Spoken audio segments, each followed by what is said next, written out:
Cheese masala. ಎಂತ ಅಡಿಗೆಯ ರುಚಿಯಾಗೋ ರಹಸ್ಯವು 20 ರೂಪಾಯಿ.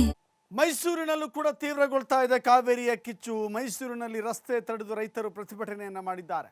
Mysuru corporation ಮುಂಭಾಗದಲ್ಲಿ ನಡೆದಿರುವಂಥ ಪ್ರತಿಭಟನೆ ಇದು. ರಸ್ತೆಗೆ ಅಡ್ಡಲಾಗಿ ಮಲಗಿ ಪ್ರತಿಭಟಿಸಿದ್ದಾರೆ ರೈತರು. ರಾಜ್ಯ ಕಬ್ಬು ಬೆಳೆಗಾರರ ಸಂಘದಿಂದ ಈ ಪ್ರತಿಭಟನೆ ನಡೆದಿದೆ. ಮೈಸೂರಿನಲ್ಲಿ ನಡೆದಿರುವಂಥ ಕಾವೇರಿ ನೀರಿಗಾಗಿ ಬೃಹತ್ ಪ್ರತಿಭಟನೆ ಇದು. ಯಾವುದೇ ಕಾರಣಕ್ಕೂ ತಮಿಳುನಾಡಿಗೆ ನೀರು ಹರಿಬಿಡಬಾರದು ಅಂತ ಹೇಳಿ ಒತ್ತಾಯವನ್ನು ಮಾಡ್ತಾ ಇದ್ದಾರೆ. ರಾಜ್ಯ ಸರ್ಕಾರ ನೆಲ ಜಲ ಭಾಷೆ ವಿಚಾರ ಬಂದಾಗ ನಿರ್ದಾಕ್ಷಿಣ್ಯ ಕ್ರಮಕ್ಕೆ ಮುಂದಾಗಬೇಕಾಗತ್ತೆ. ಯಾವುದೇ ಮುಲಾಜು ಬೇಕಾಗಿಲ್ಲ. ತಮಿಳುನಾಡು ನಮ್ಮ ನೀರಾವರಿ ಯೋಜನೆಗಳಿಗೆ ಅಥವಾ ಅಣೆಕಟ್ಟು ಯೋಜನೆಗಳಿಗೆ ಅದೆಷ್ಟು ತೀವ್ರ ವಿರೋಧವನ್ನು ಸುಖ ಸುಮ್ಮನೆ ನೀಡ್ತಾ ಇರುತ್ತೆ. ಈಗ ನೀರು ಬೇಕು ಅಂದಾಗ ಮಾತ್ರ ತನ್ನ ಹಕ್ಕು ಅನ್ನುವ ರೀತಿಯಲ್ಲಿ ಪ್ರತಿಪಾದನೆ ಮಾಡುತ್ತೆ. ಹೀಗಾಗಿ ತಮಿಳುನಾಡಿಗೂ ಕರ್ನಾಟಕಕ್ಕೂ ಮೊದಲಿನಿಂದಲೂ ಕೂಡ ಕಾವೇರಿ ವಿಚಾರದಲ್ಲಿ ಗಲಾಟೆಗಳಿದ್ದಿದ್ದೆ, ವಿವಾದಗಳಿದ್ದಿದ್ದೆ.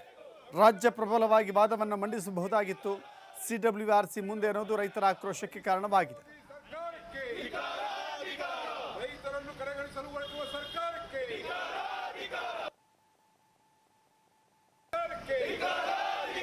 ಕದ್ದು ಮುಚ್ಚಿ ನೀರು ಬಿಡಲು ಹೊರಟುವ ಸರ್ಕಾರ ಬೇಕು, ಬೇಕೇ ಬೇಕು. ತಮಿಳುನಾಡು ಸೋಡಿ ನೀರು ಸರ್ಕಾರಕ್ಕೆ, ರೈತ ವಿರೋಧಿ ಸರ್ಕಾರಕ್ಕೆ, ರೈತರನ್ನು ಕಡೆಗಣಿಸಲು ಹೊರಟುವ ಸರ್ಕಾರಕ್ಕೆ. ಮತ್ತಷ್ಟು ಮಾಹಿತಿ ನಮ್ಮ ಪ್ರತಿನಿಧಿ ಪುನೀತ್ ನೀಡ್ತಾರೆ. ಪುನೀತ್, ನಮಗೆ ಕುಡಿಯೋಕೆ ನೀರಿಲ್ಲ, ಬರಗಾಲದಿಂದ ತತ್ತರಿಸಿರುವ ಕರ್ನಾಟಕದಲ್ಲಿ ಮುಂದೇನು ಅನ್ನುವ ಪರಿಸ್ಥಿತಿಯಲ್ಲಿ ಆತಂಕಕ್ಕೆ ಸಿಲುಕಬೇಕಾದ ಸಂದರ್ಭ.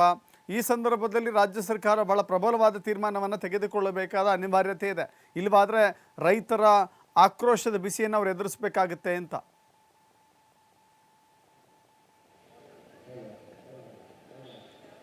ಖಂಡಿತವಾಗಿ ದಶರಥ್, ಇಲ್ಲಿ ಈಗ ಮೈಸೂರು ಭಾಗದಲ್ಲಿ ಈ ಒಂದು ಪ್ರತಿಭಟನೆ ಏನು ಈಗ ಆರಂಭವಾಗಿದೆ ಅಂದರೆ ಈಗ CWRC ಅವರ ಒಂದು ಆದೇಶವನ್ನು ಪಾಲನೆ ಮಾಡ್ತಕ್ಕಂಥದ್ದೇನು ಸರ್ಕಾರ ಮಾಡುತ್ತೆ, ಆ ಒಂದು ಸಂದರ್ಭದಲ್ಲಿ ಮತ್ತಷ್ಟು ರೈತರ ಒಂದು ಪ್ರತಿಭಟನೆಗಳು ಹೆಚ್ಚಾಗುವಂಥ ಸಾಧ್ಯತೆಗಳಿದೆ. ಯಾಕೆಂತ ಹೇಳಿದರೆ ಈಗಾಗಲೇ ರೈತರು ಮಳೆ ಇಲ್ಲದೆ ಸಂಕಷ್ಟಕ್ಕೀಡಾಗಿದ್ದಾರೆ. ಜೊತೆಗೆ ಕುಡಿಲಿಕ್ಕೂ ಕೂಡ ನೀರಿಲ್ಲದಂಥ ಒಂದು ಪರಿಸ್ಥಿತಿಯಲ್ಲಿ ಇರ್ತಕ್ಕಂಥದ್ದು. ಕಬಿನಿ ಜಲಾಶಯ ಇರ್ಬೋದು, KRS ಜಲಾಶಯ ಇರ್ಬೋದು, ಈ ಎರಡೂ ಜಲಾಶಯಗಳನ್ನೇ ಬೆಂಗಳೂರು ಮತ್ತು ಮೈಸೂರಿನ ಜನ ಅವಲಂಬಿತವಾಗಿರ್ತಕ್ಕಂಥದ್ದು. ಇಂತಹ ಸಂದರ್ಭದಲ್ಲಿ ತಮಿಳುನಾಡಿಗೆ ನೀರನ್ನು ಬಿಡ್ತಕ್ಕಂಥ ಕೆಲಸವನ್ನು ಮಾಡಿದಂಥ ಸಂದರ್ಭದಲ್ಲಿ ಮತ್ತಷ್ಟು ಸಮಸ್ಯೆಗಳು ಹೆಚ್ಚಾಗ್ತವೆ. ಯಾಕೆಂತ ಹೇಳಿದರೆ ಈಗಾಗಲೇ ಗ್ರಾಮೀಣ ಭಾಗಗಳನ್ನು ನಾವು ಗಮನಿಸೋದೇ ಆದರೆ ಜಮೀನುಗಳಲ್ಲಿರ್ತಕ್ಕಂಥ ಬೋರ್ಗಳನ್ನು ಅವಲಂಬಿಸಬೇಕಾದಂತಹ ಒಂದು ಪರಿಸ್ಥಿತಿ ನಿರ್ಮಾಣವಾಗಿದೆ. ಈಗಾಗಲೇ ಮಹಿಳೆಯರೆಲ್ಲರೂ ಕೂಡ ಖಾಲಿ ಕೊಡಗಳನ್ನು ಹಿಡಿದು ಜಮೀನುಗಳಲ್ಲಿರ್ತಕ್ಕಂಥ ಬೋರ್ಗಳಿಂದ ನೀರು ತರಬೇಕಾದಂಥ ಒಂದು ಸ್ಥಿತಿಯಲ್ಲಿದ್ದಾರೆ. ಇದು ಒಂದು ಕಡೆ.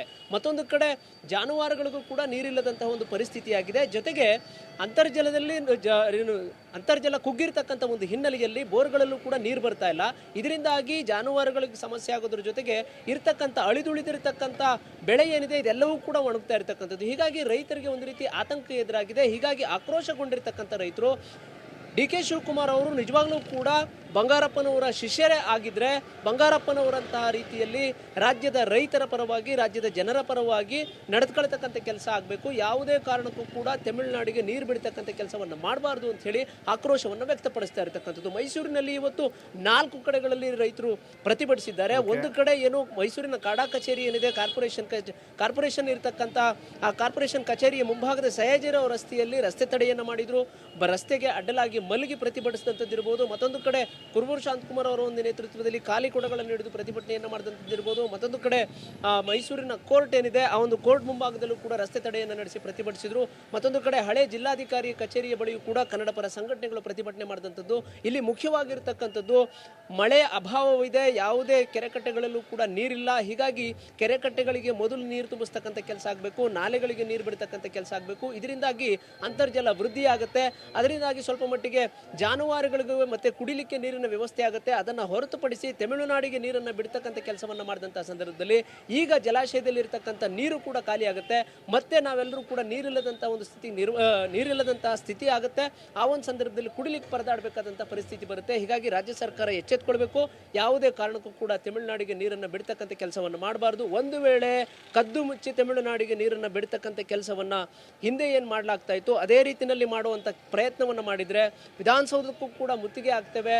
ಎಲ್ಲೆಲ್ಲಿ ಡ್ಯಾಮ್ಗಳಿದ್ದಾವೋ ಆ ಒಂದು ಡ್ಯಾಮ್ಗಳಿಂದ ರೈತರು ಆತ್ಮಹತ್ಯೆಯನ್ನು ಮಾಡ್ಕೊಳ್ಬೇಕಾದಂತಹ ಒಂದು ಎಚ್ಚರಿಕೆಯನ್ನು ಈಗ ಸರ್ಕಾರಕ್ಕೆ ಕೊಡ್ತಾ ಇರ್ತಕ್ಕಂಥದ್ದು. ಆ ಮೂಲಕ ಯಾವುದೇ ಕಾರಣಕ್ಕೂ ಕೂಡ ತಮಿಳುನಾಡಿಗೆ ನೀರನ್ನು ಬಿಡಬಾರ್ದು ಅಂತ ಹೇಳಿ ರೈತರು ಒತ್ತಾಯವನ್ನು ಮಾಡ್ತಾ ಇದ್ದಾರೆ. ಸರ್ಕಾರ ಯಾವ ರೀತಿಯಾದಂಥ ಒಂದು ನಿರ್ಧಾರವನ್ನು ತೆಗೆದುಕೊಳ್ಳುತ್ತೆ, ಯಾಕೆಂತ ಹೇಳಿದ್ರೆ ಪ್ರತಿ ಬಾರಿ ಕಾವೇರಿಯ ಒಂದು ಕೊಳ್ಳದಲ್ಲಿ ನೀರಿನ ಸಮಸ್ಯೆ ಬಂದಂತಹ ಸಂದರ್ಭದಲ್ಲಿ ನಿಜವಾಗ್ಲೂ ಕೂಡ ರೈತರು ಇರಬಹುದು, ಜಾನುವಾರುಗಳು ಕೂಡ ಕುಡಿಲಿಕ್ಕೂ ನೀರಿಲ್ಲದೆ ಇರುವಂಥ ಒಂದು ಸ್ಥಿತಿಯನ್ನು ಎದುರಿಸಿರ್ತಕ್ಕಂಥ ಹಲವು ಉದಾಹರಣೆಗಳಿದ್ದಾವೆ. ಆ ಥರದ ಒಂದು ಸ್ಥಿತಿ ಈಗ ಮತ್ತೆ ನಿರ್ಮಾಣವಾಗುವಂತಹ ವಾತಾವರಣ ನಿರ್ಮಾಣವಾಗಿರ್ತಕ್ಕಂಥದ್ದು. ಹೀಗಾಗಿಯೇ ರೈತರು ಆಕ್ರೋಶಗೊಂಡಿರ್ತಕ್ಕಂಥದ್ದು.